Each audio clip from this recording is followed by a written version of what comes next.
All right, today is Saturday, August 18th, and we are going to try to do something kind of crazy. The Dodgers are playing the Mariners today, so we're going to go up to Seattle and watch that. However, Bree and the girls have no interest in doing that, so the deal was that, well, one, the girls don't know. It's a surprise, the whole entire trip. But Bree wants to go to Pike Place and do some shopping, so we'll do that. And I have a crazy idea of seeing how many of the Washington McMinimums we can get off the passport. We've already done the Vancouver, but that is it. So we will see in one day, getting back here in probably 1 or 2 in the morning, how much we can accomplish.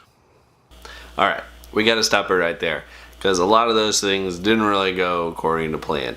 The Pike Place, Pike Street Market, whatever that is, that was short-lived. We basically walked around for maybe a half an hour and then had some lunch.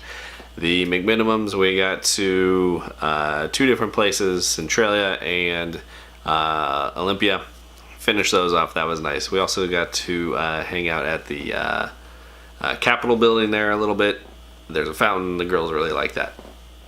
Let's talk about baseball.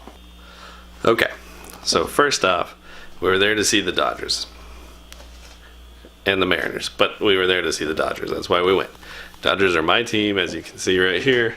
Man cave, colors on the wall, blue and gray. That is the correct Pantone 294, I believe, for the blue. Anyway, that's why we're there. Now, who else was there, you might ask? Well, evidently every Dodger fan was there. The Dodger fans drastically outnumbered the Mariner fans. It was kind of sad, and I think in the 7th inning or so, we were down the left field side in foul territory. On the right field side in foul territory, a big old flag was unraveled. It probably took up about 3 sections, covering probably hundreds of people. If I'm a Mariners fan of that, and I've heard like sometimes Toronto travels well, and of course Boston and New York, you can't let that happen. That's got to be embarrassing. From my seats, you can just look down at the like 20-some rows ahead of us, and that's all it was a sea of Dodger blue hats. All right, so of course the girls, they could care less about baseball.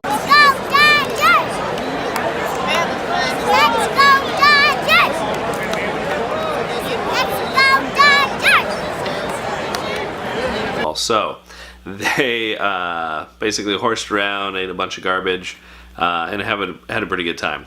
But around the 7th inning or so, we just kind of gave them the phone, turned on a movie, put the earbuds in, and they kind of took care of themselves, which is nice for a few reasons. But also, Bree, who could care less about baseball, started getting into the game. At this point in time, the Dodgers were down 4-1. They came in the 8th inning, top of the 8th inning, and hit 2 home runs, 1 Justin Turner, 1 Cody Bellinger, a no-doubter almost to the top deck. And Bree was very excited. She was jumping up and down, high-fiving all the other Dodger fans around us. She was having a good time. However, they go to the 9th inning down by 1.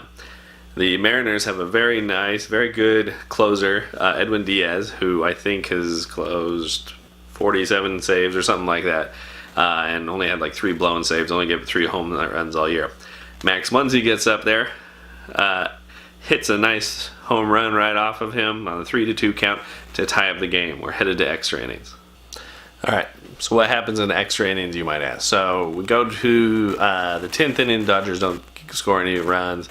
We go into the bottom of 10. I think we get a single and an out, and then maybe a grounder to right behind second base. Couldn't quite make the play, so you got guys on first and second. Nelson Cruz is up. Walk him to load the bases. Now, here's what I see from my seats. We're all standing up in the section. I'm looking down there, kind of surveying the field. Pitcher gets in his set position, and I see Justin Turner, the third baseman, kind of fake like he's going to the bag, which causes the runner at third to kind of stop and look back a little bit. They aren't like headed back to third. There isn't going to be a play there or anything, but that causes the pitcher to step off the rubber. So I kind of actually chuckled to myself, like, nice try, Turner. And then I see some commotion down there, and then I see everybody start moving a base, i.e. the game is over, that runner is going to come home, and the Mariners are going to win the game. The Dodgers are going to lose. And immediately I realized they called a balk. I didn't see it. I mean, I wasn't paying attention whether it was a balk or not. I didn't see it, and so I say, "Oh, you got to be kidding me!" Something along those lines, and I sit down, and Bree kind of turns to me and she's like, "What's going on?" And I was like, "They called a balk." Now, again, Bree, not a huge fan of sports.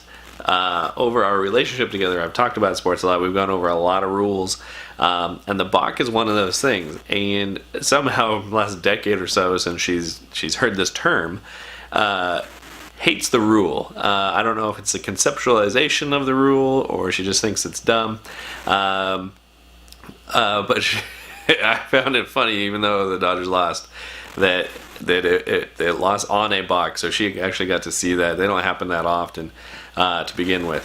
So she was kind of funny about it. She was telling the girls what happened. She's like, and they won the game without hitting. There wasn't even a pitch thrown. She had all this great stuff for the kids. All right, so now let's talk a little bit about baseball history. One of the rare things to happen in baseball is a perfect game. A no-hitter is quite the accomplishment, and it's also very rare. It's happened a few hundred times. I don't know off the top of my head. A perfect game is also a no-hitter. However, it is exactly that. From one pitcher's standpoint, they get 27 batters out in a row. There's no errors, there's no walks. They get the first guy out and the 27th guy out.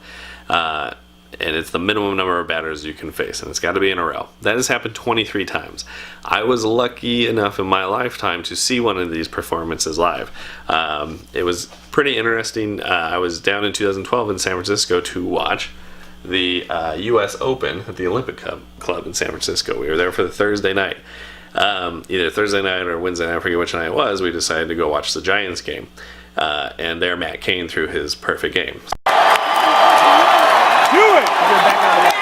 Back him on! Get him!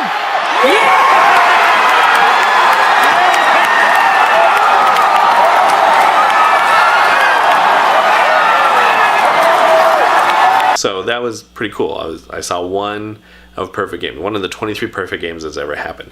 So as soon as the game was over with the balk, walk-off, balk-off, whatever you want to call it, I started thinking, I was like, well, how rare is that? It's got to be a pretty rare one, because balks are generally really rare. And two, for a situation where it ended the game, somebody had to be on third base, and it had to be the ninth or in extra innings. So I did a little research. It has happened 22 times as of this past Saturday. So I think I've been to like 19 major league games in my lifetime, not that many, and I've seen two of the most rare outcomes in baseball. Now, the interesting thing about baseball, they always say, is if you watch it, anytime you watch it, you'll see something you haven't seen before. I'll tell you that is pretty much the truth.